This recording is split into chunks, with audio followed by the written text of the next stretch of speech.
All right, friends, welcome. I'm going to show you how to make this beautiful ceramic tray. You don't have to have a lot of pottery skills. I'm going to break it all down and show you how this is done. So this specific tray is called a slump tray. It sits within another form to give it its shape. It doesn't have any feet or anything on the bottom. It's just flat here. And you can make a lot of great trays by using slump forms. So let me show you how to do that. All right, so to do that, you need a couple of different things. The first thing you need is clay. I am using Laguna's 606. It is a light stoneware clay with speckles in it. I find that works really well with my glazes.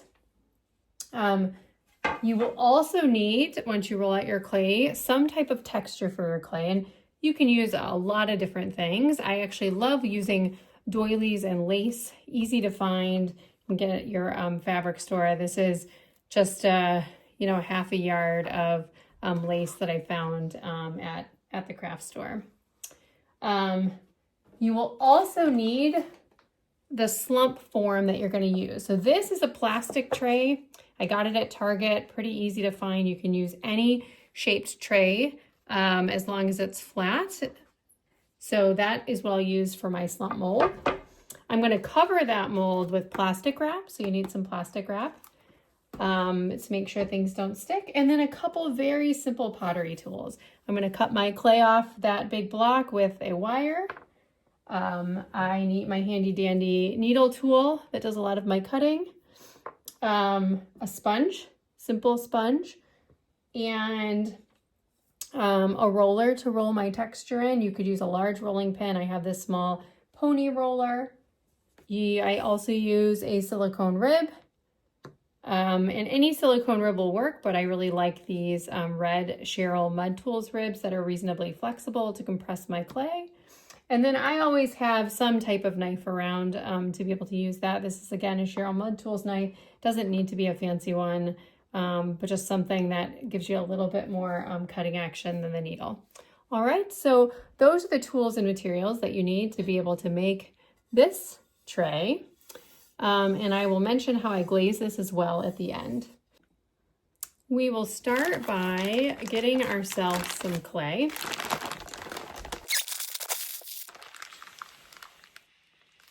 All right, so I'm going to take off about, this is a 25 pound bag of clay. I'm going to take off about 1.5 inches off the top, which will equal probably 3 to 4 pounds of clay. Now I have a slab roller, which allows me to roll out a perfectly even slab of clay. If you don't have that, using a rolling pin and doing it with some thickness strips also works. You don't even need the thickness strips. You can also just eyeball it. Having some evenness helps with drying, but definitely not necessary if that's what your rate limiting step is. So I'm going to take this over to my slab roller, and I will be back here shortly with a 1/4 inch slab of clay on my workboard. All right, so here I am, 1/4 inch thick slab of clay that I've did on my slab roller. I'm gonna go ahead and smooth my clay to get the canvas texture out that I utilized with my slab roller. I just find it's nicer to start with a compressed slab of clay that also does not have texture. I also think doing this compression where I'm smoothing the clay with the Cheryl's Mud Tool silicone rib helps to compress and align the particles and will help with warping. All right, so now that this side is totally smoothed out with my silicone rib, I'm going to go ahead and flip it. So I take both sides, turn it over, even that up a little bit there. Go ahead and clear my rib so there's no crumbs on it. And start again. There's a little piece of something in my clay. Get that out. All right, so we're going to smooth the other side. Again, compressing This is a 1/4 inch. And I think I mentioned it obviously in the tools and materials section, but this is Laguna. It's actually, I believe, called Laguna 50 or West Coast 606 clay from Laguna. Actually, I think it comes originally to me from a distributor in Ohio.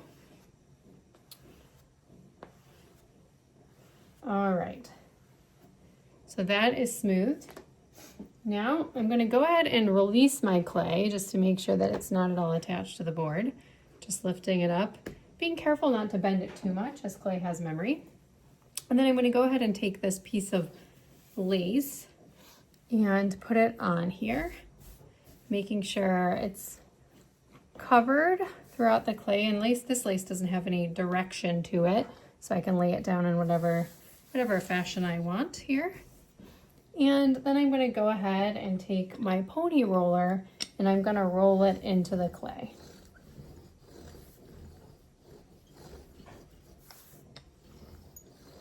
And this piece is quite large, and so I will use it for other things, and maybe even make 2 trays if I have enough clay to be able to do that. I actually have 2 of those plastic tray forms. And sometimes if you use a smaller end, you can really get kind of a really great impression that way. Back and forth, kind of getting everything smoothed out.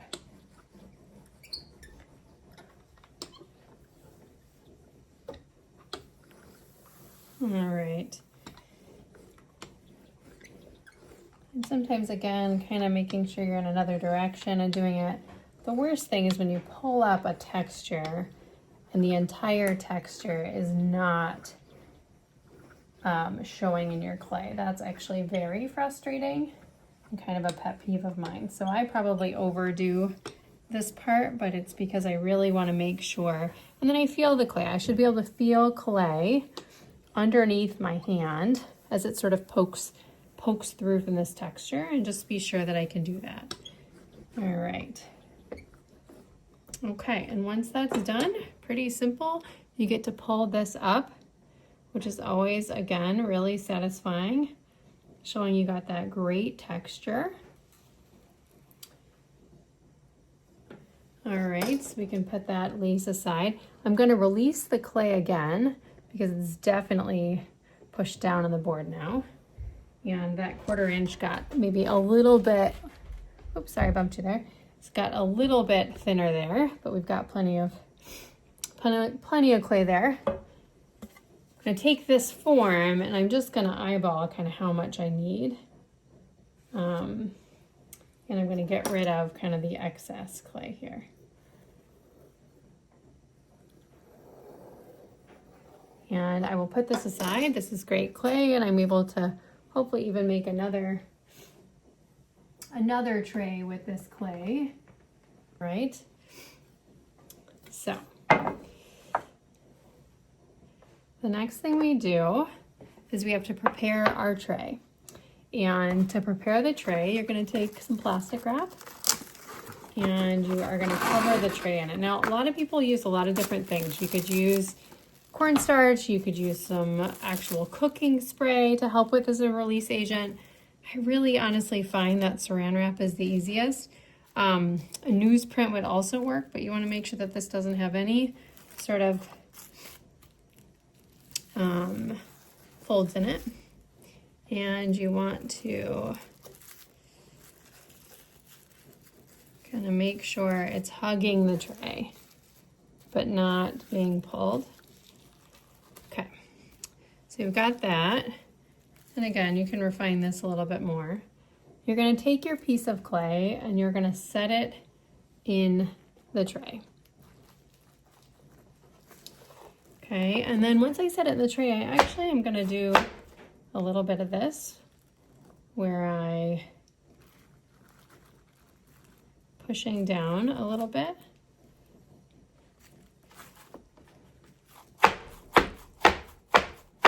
Drop the tray a couple different times. Kind of really helps to situate it in there. Now you don't want to stretch the clay too much into the corners, What you really want to do is kind of get it to lay in those corners. Pull that forward. Okay, now you have essentially most of the tray. Now you are going to take your needle tool, and what I do is, again, I make sure that this plastic wrap is kind of out of my way. I'm going to go into the tray, and then I'm going to cut along this edge. And again, you'll be able to refine this.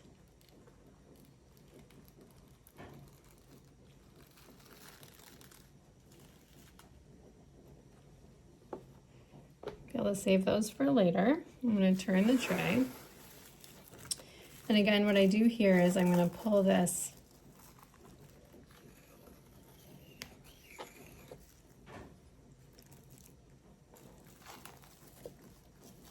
and if you cut the plastic, it's okay. It's still under the vast majority of the tray. You're going to be able to get the tray out.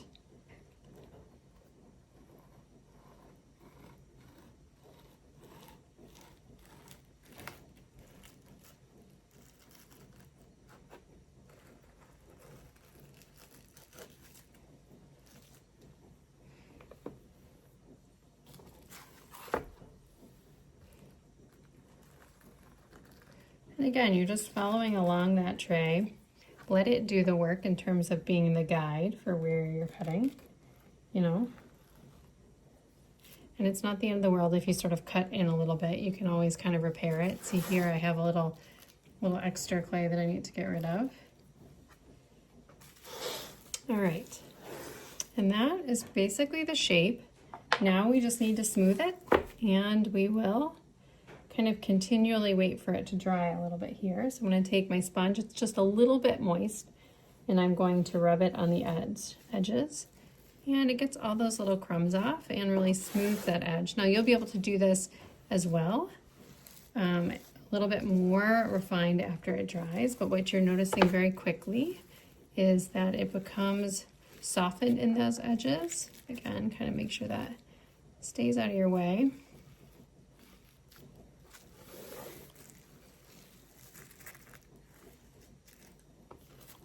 Okay, and so you can see that that edge is pretty smooth and softened, and you've got that plastic wrap there. All right, so basically I am going to let this dry, but before I totally let it dry, I am going to grab a weight bag. And I use a lot of different things for weights in my studios, and I didn't mention this in the tools and materials because I don't know that it needs to be this specific thing, but you need something to weigh it down. And so I actually use little bean bags that I have to kind of make sure, because as the clay dries, it will definitely kind of curl up. And so there's lots of ways you can weight it down, but I use these bean bags. I find that they're helpful. They conform to the shape. Now we're going to let this dry, and once it's dry, I will show you how to flip it out of the mold. So it has been a little while, and things are setting up, definitely firm. You can see it's starting to actually shrink away from the form here, which really gives you a sense that it's drying. So it's still too wet to really flip out, but the good news is when you put the plastic on it, you can lift and take it out that way. Now, you saw I just bent the clay. That is definitely not good. But now it is out of the form, and I can pull some of the plastic away. Now, the hard part about these flat trays is honestly that you can't flip them over to get your maker's mark on the back for a little while. But that's it. Now it will kind of set up on its own. And actually I did a second tray as well off camera, so I will also kind of get that one out of there and show you this again. So again, I had my weight bags here to kind of weight it down. So that'll be great to let sort of the bottom dry, because obviously in these trays that are plastic, the moisture can't really come out. So I'm trying to get this plastic again away from all of the edges.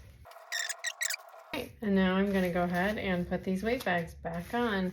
I'll be a little bit more careful about the sides because I don't obviously want them to slump at all, but the clay's pretty well set up, and this will allow it to dry kind of in the open air for a little bit longer before we take it out. And I'm not shy about weighing it down because that's the one thing that can happen, especially when you saw me sort of bend it a little. It's gonna wanna sort of return to that bent stage. And so the weight bags make a huge difference in my mind in terms of that warping. We'll leave these to set for a little while. All right, so things are set up. Let's remove our weight bags.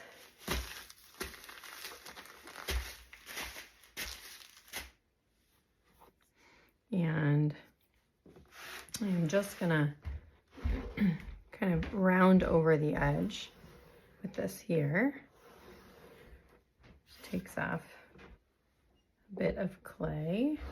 And I want to be cautious with these in terms of moving them around.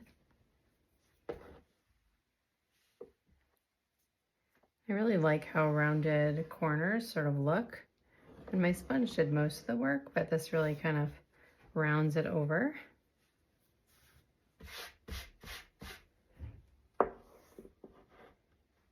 And now is a good time, if you haven't already, to flip it over and put your maker's mark in as well.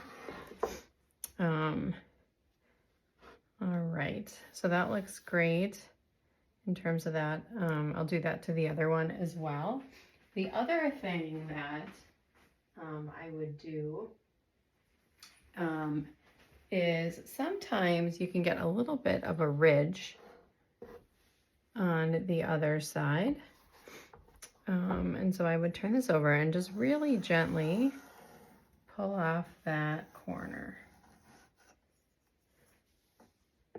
Same thing over here.